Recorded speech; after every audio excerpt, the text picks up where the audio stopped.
శ్రీమాత్రే నమః. నేను మీ చెల్లా జ్యోతిర్మయి. ఓం వైబ్స్కు స్వాగతం. ఈ వీడియోలో 17వ అష్టాదశ శక్తిపీఠమైన వారణాసి విశాలాక్షి అమ్మవారి గురించి, కాశీక్షేత్రము మరియు వాటి విశిష్టత గురించి తెలిపే ప్రయత్నం చేస్తాను. అష్టాదశ శక్తిపీఠాలు తెలియజేసే శ్లోకంలో వారణాస్యాం విశాలాక్షి అని ఉంది. సతీదేవి శరీరం నుండి కుడి కన్ను ఈ క్షేత్రములో పడినది. సతీదేవి శరీర భాగాలు పడిన ప్రదేశాలకు ఎంతో పవిత్రత, ప్రాముఖ్యత ఏర్పడ్డాయి. ఈ శక్తిపీఠం ఉత్తరప్రదేశ్ రాష్ట్రంలోని వారణాసి జిల్లాలో కాశీనగరంలో గంగా నది ఒడ్డున ఉన్న మీర్ఘాట్ వద్ద ఈ ఆలయం ఉంది. విశాలాక్షి అమ్మవారు శాంతస్వరూపిణి. ఈ ఆలయములో 2 విగ్రహాలు ఉన్నాయి. ఒకటి ఉత్సవమూర్తి పెద్దది, వెనక చిన్న భాగంలో చిన్నగా కనిపించే విగ్రహమే శక్తిపీఠము. ఆ దేవిని ఆది విశాలాక్షిగా అర్చిస్తారు. కాశీలో అనేక ఇతర దేవాలయాల మాదిరిగానే ఈ ఆలయం కూడా అనేక దండయాత్రలను చూసింది. ఆదిశంకరాచార్యుల వారు ఈ ఆలయాన్ని సందర్శించి శ్రీచక్రాన్ని, మరొక దేవతను ప్రతిష్ఠించారు. అప్పటి నుండి ఆలయంలో 2 దేవతామూర్తులను భక్తులు కొలుచుకుంటారు.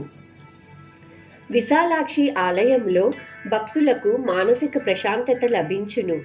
భక్తులు దగ్గరలో ఉన్న గంగా నది నందు స్నానం చేసి అర్చించెదరు. అమ్మవారికి జరిగి పూజలు, సమర్పణలు, శ్లోకములు, లలితాదేవి పారాయణము విశేషమైన ఫలితములు ఇచ్చునని చెబుతారు. ఆలయ ప్రాంగణంలో ఖడ్గమాల లేదా లలితాదేవి సహస్రనామాలు భక్తితో చదివితే అమ్మవారు సంతుష్టురాలై ఒక సుహాసిని రూపంలో మంగళ ద్రవ్యాలను వారికి దానంగా పంపుతారు అని ఎంతోమంది వారి అనుభవాన్ని తెలిపారు.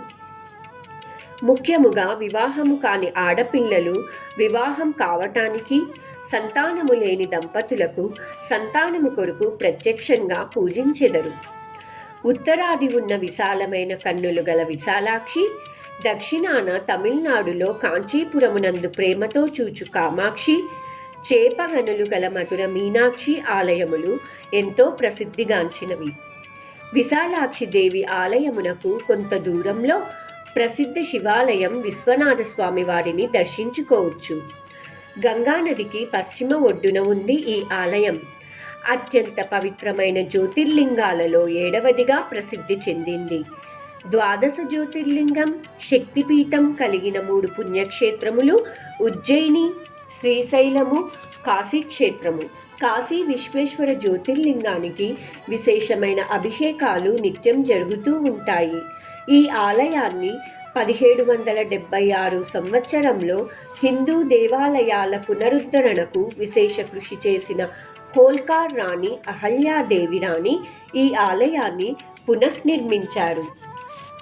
కాశీ అంటే ప్రకాశించేది లేదా కాంతి స్తంభం అనే అర్థం. ఈ క్షేత్రము ఎలా ఆవిర్భవించిందో శివపురాణంలో చెప్పబడింది. అది ఇప్పుడు తెలుసుకుందాం. ప్రపంచం మొదలులో ఎక్కడ చూసినా నీరు ఉండేది. తపస్సు చేయడానికి స్థలం కోసం పరమశివుడు తన త్రిశూలాగ్రం మీద సృష్టించిన భూభాగమే కాశీక్షేత్రం. బ్రహ్మదేవుడు ఇక్కడ కూర్చొని తపస్సు చేసి పొందిన శక్తులతో బ్రహ్మ అన్ని లోకాలను, జీవరాశులను, భూగ్రహాన్ని సృష్టించాడు. దేవతలు, ఋషులు చేసిన ప్రార్థనలు మన్నించిన శివుడు తన త్రిశూలాగ్రాన ఉన్న భూభాగాన్ని అలాగే కిందికి దించాడు. అదే కాశీక్షేత్రమని చెబుతారు. స్వయంగా ఈశ్వరుడే సృష్టించాడని నమ్ముతారు. బ్రహ్మ, విష్ణువుల కోరికల మేరకు శివుడు భక్తుల కోసం జ్యోతిర్లింగంగా వెలసినారు. వరుణ, అసి అనే 2 నదులు ఈ గంగా నదిలో కలుస్తాయి. అంచేత ఈ క్షేత్రానికి వారణాసి అనే పేరు వచ్చింది. తరువాత బ్రిటిష్ కాలంలో బనారస్గా పిలువబడింది.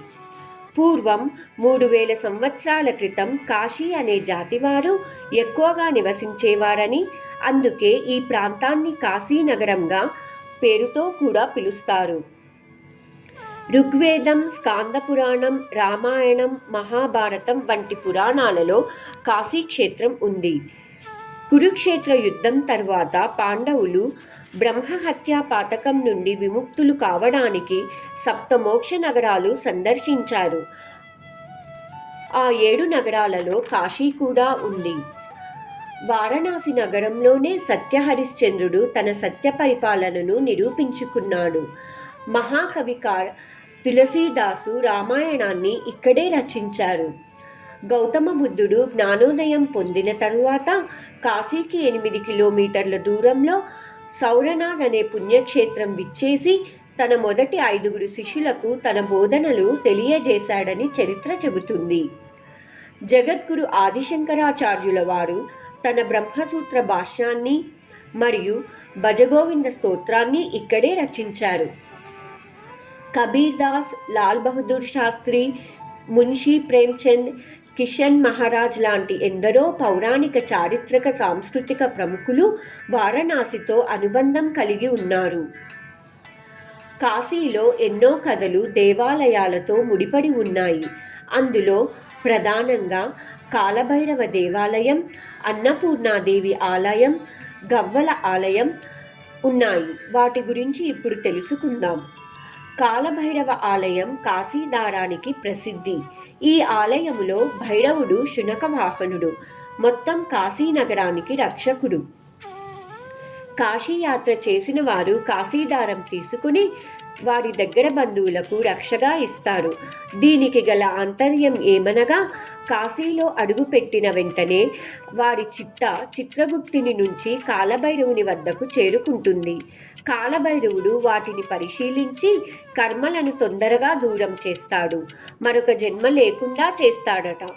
అందుకే కాలభైరవుని గుడిలో దర్శన స్థలం వద్ద పూజారులు వీపు మీద కర్రతో కొట్టి కాశీ నుంచి వెళ్ళిపోయినా ఎలాంటి పాపాలు చేయకుండా నల్లని కాశీదారాన్ని రక్షగా కట్టి అందరికీ ఆ రక్ష కలగాలని కాశీదారాన్ని పంచుతారు.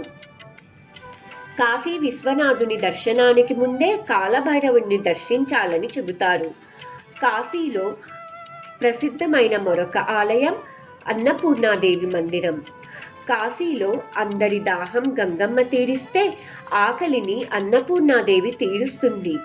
అన్నపూర్ణాదేవికి సంబంధించిన పురాణ గాథ మనం దసరా 3వ రోజు అన్నపూర్ణాదేవి అలంకారం వీడియోలో తెలుసుకున్నాము. కాశీలో భోజనానికి ముందు తప్పనిసరిగా ఆదిశంకరులు రాసిన అన్నపూర్ణాదేవి అష్టకం చదివిన తరువాతనే భోజనము చేస్తారు. అన్నపూర్ణాదేవి బంగారు గిన్నెతో, బంగారు గరిటెతో అన్నం వడ్డిస్తున్నట్లుగా కనిపిస్తారు. ఇలాంటి విగ్రహాలు యాత్రికులు కాశీలో కొనుగోలు చేసి వారి దగ్గర బంధువులకు ఇస్తారు. నిత్యం అన్నపూర్ణాదేవి అందరి గృహంలోనూ ఉండాలని ఇలా కానుకల రూపంలో ఇస్తారు. కాశీలో వ్యాసకాశి అందరూ చూడవలసిన ప్రదేశము. ఇక్కడే వ్యాసుల వారు అష్టాదశ పురాణాలను రాశారు అని చెబుతారు. వ్యాసునికి సంబంధించిన పురాణ గాథను మనము 12వ అష్టాదశ శక్తిపీఠమైన మాణిక్యాంబ దక్షవాటికే అనే వీడియోలో తెలుసుకున్నాము. కాశీలో మరో ఆలయము గవ్వల ఆలయం. ఇది ఎంతో ప్రసిద్ధి చెందింది. దీనికి సంబంధించిన పురాణ గాథను ఇప్పుడు తెలుసుకుందాము. పూర్వం కౌడి అనే ఒక స్త్రీ శివభక్తురాలు నిత్యం గంగానదిలో స్నానం చేసి శివుడిని పూజిస్తూ ఉండేది. ఒకనాడు ఆ భక్తురాలిని హరిజనుడు తాకాడు. అది అపవిత్రంగా భావించి స్నానం చేసి వచ్చింది. ఆ హరిజనుడు మరలా తాకాడు.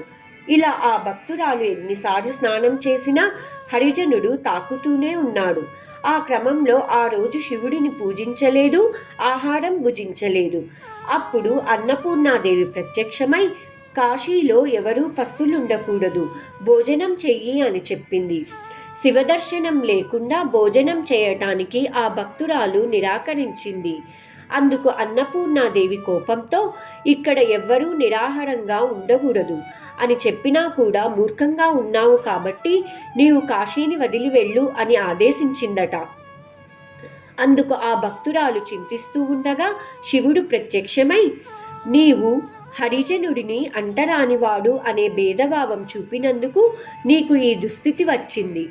నా దృష్టిలో అందరూ సమానమే అని చెప్పారు. అందుకు ఆవిడ ఏ హరిజనుడిని తాను తూలనాడిందో అక్కడే ఉండి మరియు అందరి భక్తిలోనూ తాను ఉండి చేసిన పొరపాటును కడిగి వేసుకుంటానని చెప్పింది. అందుకు పరమేశ్వరుడు సంతోషించి నా దర్శనం తర్వాత నిన్ను దర్శించుకుంటారు అనే వరం ఇచ్చారట. అందుకే కాశీ విశ్వనాథుని దర్శనం తరువాత కౌడీమాతను దర్శించి గవ్వలను సమర్పించి, గవ్వలను నీకు సమర్పించాము, మాకు దర్శన ఫలితము ఇవ్వండి అని వేడుకుంటారు. ఆ మాత అనుగ్రహం వల్లనే దర్శన ఫలితము పొందుతారు. అందుకనే ఈ మాతను గవ్వలమ్మ అని పిలుస్తూ ఉంటారు. కాశీక్షేత్రంలో గంగానది ఒడ్డున పితృకార్యాలు చేస్తారు. ఈ క్షేత్రము సప్తమోక్ష నగరాలలో ఒకటిగా, 12 జ్యోతిర్లింగాలలో 7వదిగా, అష్టాదశ శక్తిపీఠం మరియు జ్యోతిర్లింగంగా ఉన్న 3 క్షేత్రాలలో ఒకటిగా, ఎన్నో పురాణ గాథలకు ఆధ్యాత్మికవేత్తలకు నిలయంగా, ప్రసిద్ధ దేవాలయాలు వెలిసిన కేంద్రంగా కాశీక్షేత్రమును ఒక్కసారైనా చూడాలని పరితపించే పుణ్యక్షేత్రము. తీర్థయాత్రలలోకెల్లా ముఖ్యమైన తీర్థయాత్ర కాశీయాత్ర. ఇంతటి విశిష్టత కలిగిన కాశీనగర దర్శనం ఒక మహద్భాగ్యము. ఇంతటితో 17వ అష్టాదశ శక్తిపీఠ వివరణ సంపూర్ణం. సర్వే జనా సుఖినో భవంతు. ఈ వీడియోను లైక్ చేయండి, షేర్ చేయండి, కామెంట్ చేయండి, సబ్స్క్రైబ్ చేయండి. మరొక వీడియోలో మరొక శక్తిపీఠం గురించి తెలిపే ప్రయత్నం చేస్తాను. అందరికీ శుభం జరగాలని కోరుకుంటూ మీ చెల్లా జ్యోతిర్మయి.